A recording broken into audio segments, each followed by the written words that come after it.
আমাদের বাড়িতেই রয়েছে। আমার বর আছে ওর সঙ্গে, আমি ফোন করে দিলে হয়তো আমার বরই নিয়ে আসবে।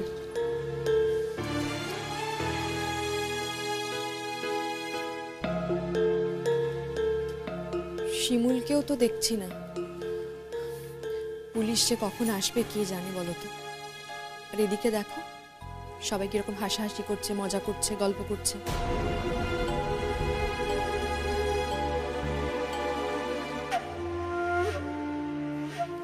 আচ্ছা, ওদের কি একবারও শিমুলের কথা মনে হচ্ছে না? এই তো দেখছি প্রতীক্ষার বাপের বাড়ির লোকজন, তারপর কলিগ মনে হয়, সবাই তো এসছে। উফ, মজা আর ধরছে না প্রতীক্ষার। ওই যে পরাগকে দেখো, প্রিয়াঙ্কার সঙ্গে গুজুর গুজুর করছে।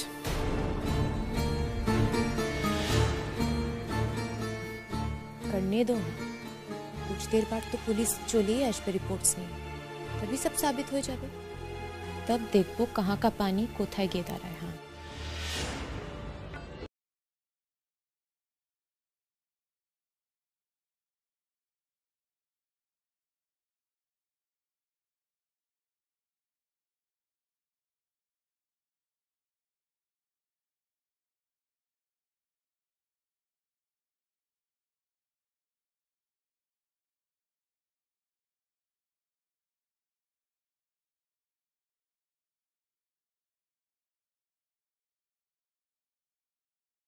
তোমার বাড়ির বৌমা তো কাকিমা, তোমারই তো জানার কথা। আর তুমি কিনা আমাদের উল্টে জিজ্ঞেস করছো। আমার বাড়ির বউ, কিন্তু আমার বাড়ির বউ তো নামে না। সে যে কখন যাচ্ছে, কোথায় যাচ্ছে, কি করছে, কখন ফিরছে, সেসব তো আর আমরা জানতে পারছি না। আমাদের তো আর বলে যাচ্ছে না। আচ্ছা কাকিমা, আপনি কি শিমুলের সব কথা ভুলে গেছেন? ভুলে গেলাম মানে? কি কি ভুলবো বলো দেখি। এই যে ও আপনাদের জন্য কত কিছু করলো, আপনার জন্য কত কিছু করলো, এই একটা ঘটনা সব মিথ্যে করে দিল, সবকিছু ভুলিয়ে দিল আপনাকে।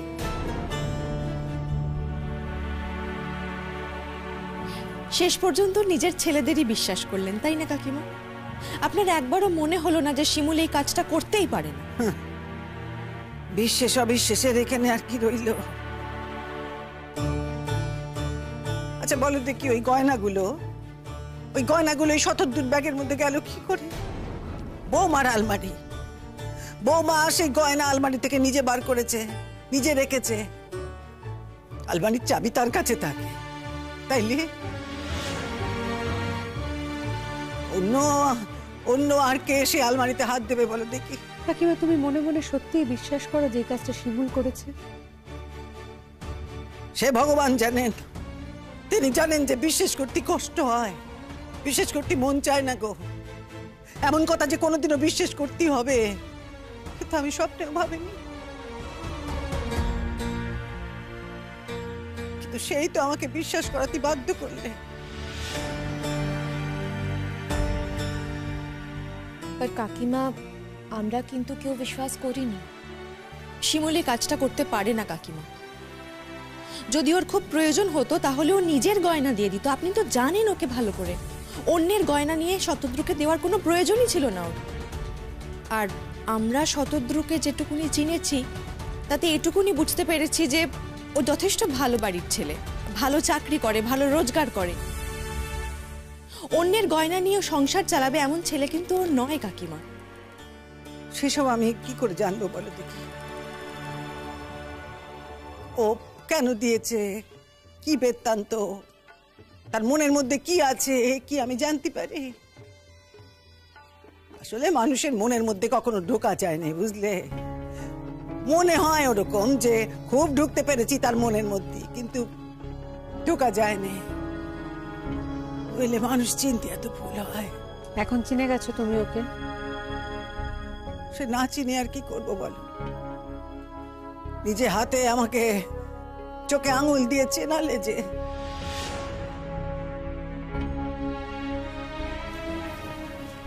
কি তোমরা এখানে কেন? এসো না, বসো, এসো। না না কাকিমা, ঠিক আছে, আমরা এখানেই আছি, এক্ষুনি যাব না। বলছি তোমরা কফি স্ন্যাক্স কিছু নিয়েছো? নেই নেই, আজকে আমরা খেতে আসিনি। ওমা, সে কি কথা? বিয়ে বাড়িতে এসেছো, খাবে না? তোমার কি মনে হয় কাকিমা, বিয়ে বাড়িতে এসে কফি স্ন্যাক্স খাবার মতো ইচ্ছে বা মন কোনোটা কি আমাদের কারোর আছে থাকার কথা? কেন খাবে না কেন? বন্ধুর নামে দোষ পড়েছে তাই? তোমাদের বন্ধুকে বাড়ির সবাই ভুল বুঝেছে তাই তো। আর ভুল বুঝেছেই বা বলছি কেন, সে বুঝিয়েছে যা তাই তো বুঝবে। কাকিমা, তোমার মেয়ে কোথায়? পুতুল দেখছি না তো কোথাও। আছে কোথাও একটা তার বউয়ের কাছে। বউকে পেলে তো সে আর কিচ্ছুটি চায় না। তাহলে কাকিমা এখনো আপনার মেয়ে শিমুলের কাছেই আছে, আর অথচ দেখুন আপনি ওকেই দোষী মনে করছেন। আমি কি তাকে দোষী করেছি? এখন সে যদি নিজে থেকে প্রমাণ দিয়ে দেয় যে সে দোষ করেছে, তাহলে তো আর দোষী করা ছাড়া কোনো উপায়ই থাকে না। मुझे लगता है कि অনেকেই বিশ্বাস করেনি শিমুল এই কামটা করেছে, আর যারা বিশ্বাস করেছে তারা বহুতই কম লোক আছে। ये देखो ना, আমরাই তো इतना दिन से শিমুলকে চিনি, আমরাই তো বিশ্বাস করতে পারিনি। पर আমার কি মনে হয় জানো, কাকিমা মন হি মন কিন্তু বিশ্বাস করেনি। এ কথা আর কি বলবো বলো? শিমুল যে এরকম কাজ করতে পারে আমি কখনো ভাবতেও পারিনি। না না, বৌদিমণি এই কাজ কখনো করতে পারে না। এই থাম তো তোরা, কথা যে বলছিস সে কথার পেছনে একটা যুক্তি থাকতে হবে তো। সব কথার যুক্তি লাগে না কাকিমা, তার জন্য একটু বিশ্বাস করতে হয়। যদি আপনি বিশ্বাস করতেন যে শিমুল এই কাজটা করতেই পারে না, তাহলে দেখতেন ওর পক্ষে আপনার কাছে অনেক যুক্তি চলে আসতো। কিন্তু ওই যে আপনি মন থেকে মেনে নিয়েছেন শিমুলই এই কাজটা করেছে, সেই জন্য আর কোনো যুক্তি পাচ্ছেন না। ঠাকুর জানেন গো, ঠাকুর জানেন সে দোষ করেছে কি করেনি সব তিনি জানেন। কিন্তু একটা কথা তোমরা খুব ভালো করে জেনে রেখো, সে যদি সত্যি দোষ না করে থাকে তাহলে আমার চেয়ে বেশি খুশি আর কেউ হবে না, আর কেউ না। इसका क्या मतलब हुआ কাকিমা? তোমার সময় তো চলে গেছে। তুমি তো খুদ শিমুলের সামনে নিজেকে সাবিত করেছো कि তুমি বিশ্বাস করো ওই চোরি করেছে। इसके बाद अगर তুমি খুশ भी হবে তো ওর কোনো ভ্যালু থাকবে না। না, আমি তো বললাম সে কথা, যে ও যদি এই কাজ না করে থাকে, যদি সে কথা প্রমাণ হয়, তাহলে আমার থেকে বেশি খুশি আর কেউ হবে না। তবে কি জানো তো, ওই বিয়ের পর যদি তার বাইরে কোনো সম্পর্ক থেকে থাকে, তাহলে তা যে কত দূর যেতে পারে ওই তো ওই কাগজে পত্রে, ওই টিভিতেও তো দেখি মাঝে মাঝে। বুঝতে পারছি না, আমি কিছু জানি না। তা বলে তুমি তোমার বৌমাকে বিশ্বাস করবে না? যে তোমাদের জন্য এত করলো তাকে বিশ্বাস করবে না? তুই আমার একটা কথা বল দেখি। আমি তাকে সম্মান দেই নে? ওই ছেলেটি শতদূর, তাকে আমি যত্ন করে খাওয়াইনি, সম্মান দেইনি তাকে? এমনও হতে পারে যে ওই ছেলেই বৌমাকে উস্কেছে নাকি? এত কিছু করলাম ওই ছেলের জন্য, কিন্তু কি গয়না চুরি করেছে? কি জানি, আমি জানি না। ঠাকুর জানেন, ঠাকুর জানেন। ভগবানই अगर জানে তো ওনাকেই জানতে দাও না। তুমি খামখা পরেশান হচ্ছ কেন? হ্যাঁ কাকিমা, ঠাকুরের ওপরই একটু ছেড়ে দিয়ে দেখুন না তিনি কি ভেবেছেন। তার ভাবনাটা না হয় আপনি নাই ভাবলেন। তিনি কি আপনাকে বলেছেন যে তিনি কি ভেবে রেখেছেন? একটু অপেক্ষা করলেই জানতে পারবেন আপনার ঠাকুর কি ভেবেছেন।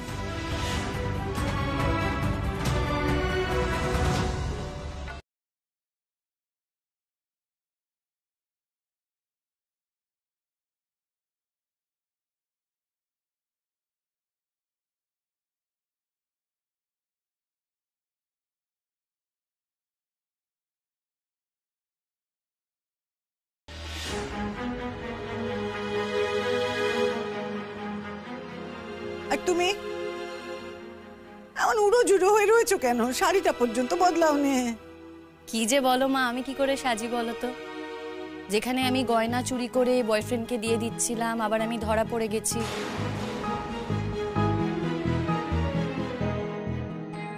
যদি ধরা না পড়তাম তাহলে হয়তো আলাদা ব্যাপার ছিল। দেখো দেখো দেখো, আমাকে কেমন বিধিয়ে বিধিয়ে কথা বলে দেখো। তোর সঙ্গে এখনো ঠিক করে কথা বলছে, এটাই অনেক। বিটিয়ে বিটিয়ে কেন কথা বলছো? বিটিয়ে কথা বলবো তো কি করবে শুনি? তুই কি করেছিস এই লক্ষ্মী মন্ত বউটার সাথে? হ্যাঁ, তোর বিশ্বাস হলো এমন একটা কাজ করতে পারিস শিমুল? বিটিয়ে বিটিয়ে কেন কথা বলছো? ঠিক হবে বাড়ি থেকে চলে যাবে, বেশ হবে।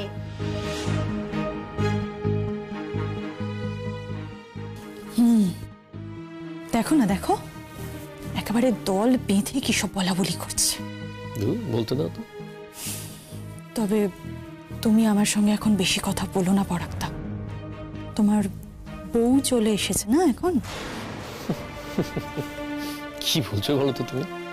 হ্যাঁ, আচ্ছা, যাকে কিছুদিন পরে বিয়ে করে এই বাড়িতে নিয়ে এসে তুলবো, তার সঙ্গে কথা বলবো না তো কার সঙ্গে কথা বলবো?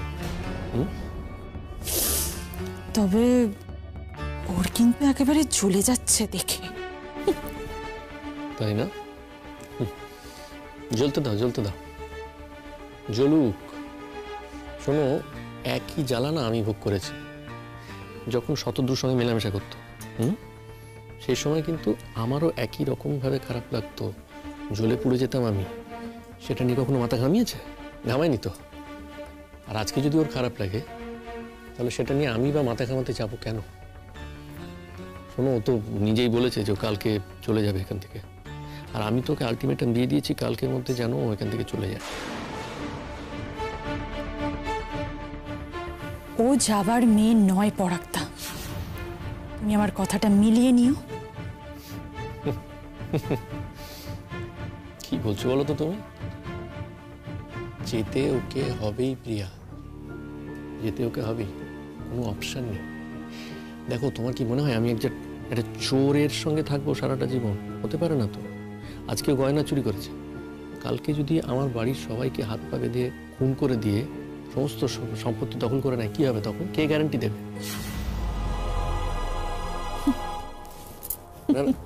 কি হলো, হাসছো কেন? শোনো, এই কথাগুলো না আমি অন্যদেরকে বলবো তো, এই জন্য তোমার সঙ্গে আগে একবার একটু ঝালিয়ে নিলাম, রিহার্সাল করলাম।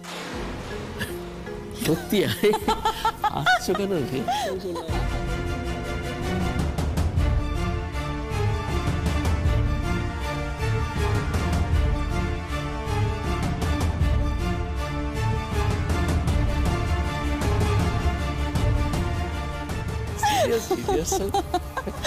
Excuse me.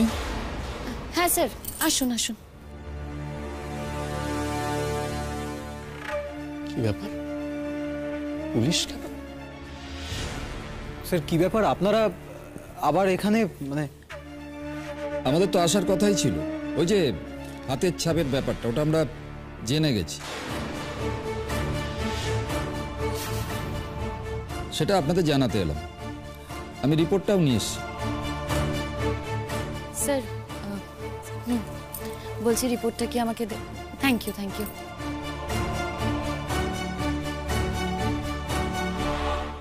না কিন্তু দাঁড়ান, ওকে দিচ্ছেন কেন? ওটা তো আমার পাওয়ার কথা। তোমাকে দিতেই পারে, কিন্তু তোমার কাছে থাকলেও আমার কাছেও একটা কপি থাকবে। বিপাশাদি। হ্যাঁ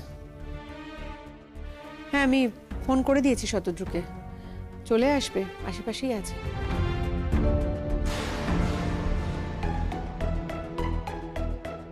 বলি, এখানে কি হচ্ছে কি? হ্যাঁ, আমি তো কিছুই বুঝতে পারছি না। ও বিপাশা, ও কি কথা? ওই ছোকরাকে আবার ডাকছো কেন গো? দরকার আছে তাই ডেকেছি কাকিমা, দরকার না থাকলে মোটেও ডাকতাম না। আর যাই হোক, তোমার বাড়িতে খেতে পড়তে তো অন্তত শতদ্রু আসবে না। সবার মুখোশ খুলে দেবে শিমুল, সবার মুখোশ খুলে দেবে। আমার বোন নির্দোষ, সেটাই সবার সামনে আজকে প্রমাণ হয়ে যাবে। আর বাবা মহেশের ছেলে, সেও যে নির্দোষ সেটাও সবার সামনে প্রমাণ হয়ে যাবে।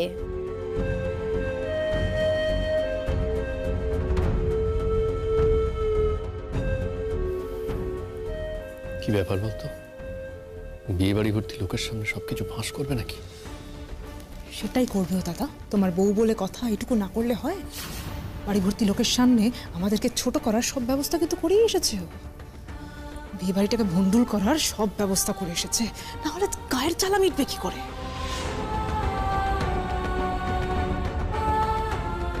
শুনুন, রিপোর্টটা ওনার কাছে দিয়ে গেলাম। বলছি স্যার, আমাকে দিয়েছেন রিপোর্টটা ঠিক আছে, কিন্তু এখানে তো সবাই আছে, আপনি যদি সবার সামনে একবার রিপোর্টটা পড়ে শোনান, মানে কার কার নাম লেখা আছে সেটা যদি একটু বলে দেন।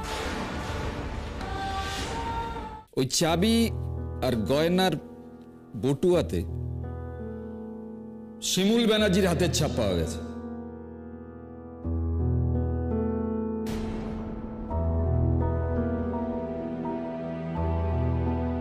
সঙ্গে আর একজনেরও হাতের ছাপ পাওয়া গেছে। তিনি হলেন আসল কালপ্রিট, প্রিয়া দাস।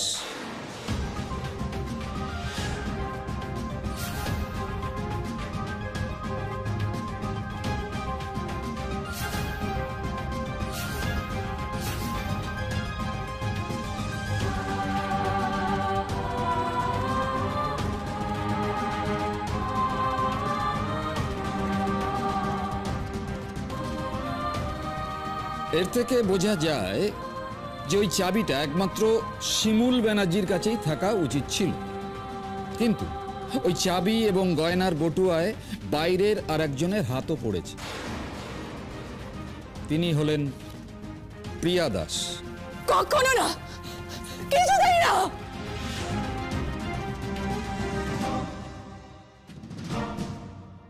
প্রমাণ কখনো ভুল হয় না। খুব বিজ্ঞানসম্মতভাবে আমরা পরীক্ষা করে দেখেছি ওই হাতের ছাপ আপনার, তাই আপনাকে অ্যারেস্ট করে নিয়ে যাওয়া হবে।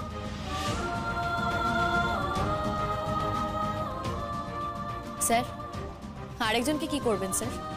যে কিনা এই পুরো ব্যাপারটাতে মদত দিয়েছে, চাবি কোথায় ছিল সবটা বলে দিয়েছে, পুরো বিষয়টাতে ইন্ধন জুগিয়েছে এই কনস্পিরেসি করার জন্য, পরাগ ব্যানার্জির আপনারা ঠিক কি করবেন? তাকেও অ্যারেস্ট করে নিয়ে যাওয়া হবে। ঠিক হয়েছে, বেশ হয়েছে একদম।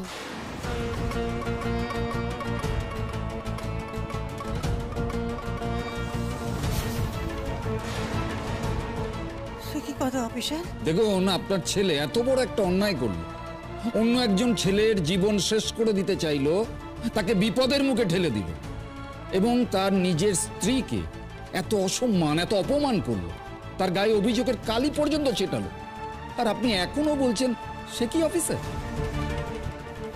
যান, ওনাকে অ্যারেস্ট করুন। কি বলছেন স্যার? কি বলছেন স্যার? শুনুন স্যার, স্যার কোনো একটা ভুল হচ্ছে স্যার।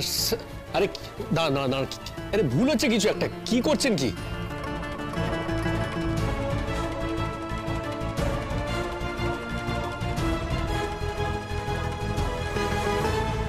আমি বলছিলাম, সবাইকে আমি বলছিলাম না সত্যি জয় হবেই।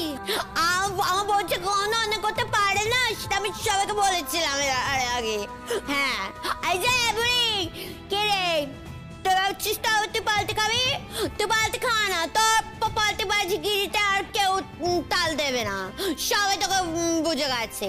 তুই আবার তোর মতো থাক, গে যা। স্যার আজকে আমাদের বাড়িতে একটা অকেশন, আমি আপনাকে রিকোয়েস্ট করছি স্যার, প্লিজ আজকের দিনটা। আগের দিনও তো আপনাদের বাড়ি একটা অকেশন ছিল, কিন্তু সেই অকেশনে আপনারা নিজেদের বাড়ির বউকে স্পেয়ার করেননি। তাহলে আজকের অকেশনে কেন আপনার বাড়ি ছেলেকে স্পেয়ার করা হবে? কেন এই অতিথিতে স্পেয়ার করা হবে? দেখুন, আইন আইনের মতো চলবে, কেমন? প্রিয়াঙ্কা কোথায় গেল? প্রিয়া, ওই যে প্রিয়া, ধরুন প্লিজ, পালাচ্ছে তো। আমি কিছু করিনি, আমাকে ছেড়ে দিন, আমি কিছু করিনি। সেটা আইন প্রমাণ করবে। দেখুন, সানডাউন হয়ে গেছে, তাই আপনাকে আমরা লক আপে রাখতে পারবো না, হোমে রাখতে হবে। তারপর কালকে কোর্টে প্রডিউস করা হবে, তারপর আপনার কপাল। হ্যাঁ, ভালো লয়ার ধরে যদি বেঁচে যেতে পারেন বাঁচবেন। চার্জশিট আমরা তৈরি করব। অনেক ধন্যবাদ স্যার আপনাদের। শিমুলদি, আমাকে ছেড়ে দাও, আমার সাথে এরকম করো না। দেখো আমি একটা আনম্যারিড মেয়ে, আমার এখনো বিয়ে হয়নি। বাড়ি থেকে বিয়ের সম্বন্ধ দেখছে। এখন এখন যদি যদি কি? হ্যাঁ, চিন্তা কিসের তোমার? বাড়ির লোককে বলে দাও না যে সম্বন্ধ দেখার কোনো দরকার নেই, যেই পাত্রকে পছন্দ করেছো তার সাথেই তো তুমি যাচ্ছ। ধরে নাও না বিয়ের আগে এটা তোমার pre wedding honeymoon. Sir sir আপনারা কিন্তু অপমান করছেন আমাদের। শিমুল, তুমি ভুলে যেও না তুমি কিন্তু এখনো আমার লিগ্যাল ওয়াইফ। সেটা না সত্যি আমার খুব দুর্ভাগ্যের বিষয়। তবে হ্যাঁ, আমি ডিভোর্স ফাইল করব।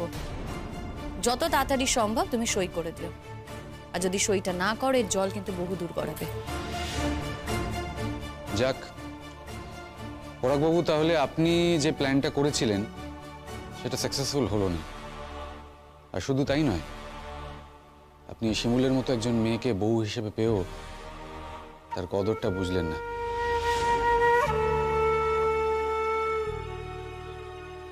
সেই জন্যই আপনাকে সবটা হারাতে হলো। কোনো কিছুই আর বাকি রইল না, ওই পেনশনটা বাদে।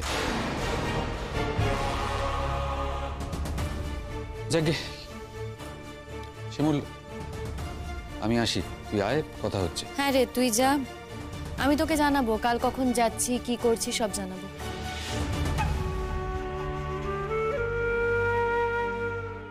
বোমা, কোথায় যাবে তুমি? কোথায় যাবে? এই বাড়িতে তো আমার থাকার কথা না, আর যেখানেই যাই না কেন তোমাদেরও এ ব্যাপারে হেডেক থাকার কোনো কথা না।